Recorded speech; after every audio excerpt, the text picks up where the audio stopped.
ବର୍ଷା ଆସିଲେ ଆସେ ସାଧବ ବୋହୂ। ମାଟିରେ ତାର କୁନି କୁନି ପାଦରେ ଠୁକୁ ଠୁକୁ ହୋଇ ଚାଲେ ଲାଲ ରଙ୍ଗର ଟୁକୁ ସାଧବ ବୋହୂ। ଭାରି ଭଲ ଲାଗେ ତାକୁ ମାଟିରୁ ଉଠାଇ ହାତ ପାପୁଲିରେ ଚଲାଇବାକୁ, ତାର ପିଠିକୁ ଆଉଁସିବାକୁ, ତାହା ସହ ଲାଗିବାକୁ।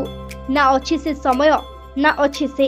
ଆଜି ବି ବର୍ଷା ହେଉଛି, ମାଟି ଭିଜୁଛି, ହେଲେ ଆସୁନି ଆଉ ସାଧବ ବୋହୂ।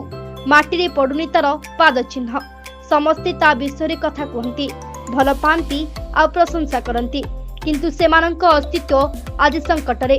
ଏ ସୌଖିନ କୀଟ ସାଧବ ବୋହୂ ବିଲୁପ୍ତ ହେବାକୁ ବସିଲାଣି। ରାସାୟନିକ ସାର ଓ କୀଟନାଶକ ଯୋଗୁଁ ଲୋପ ପାଉଛି ବଂଶ।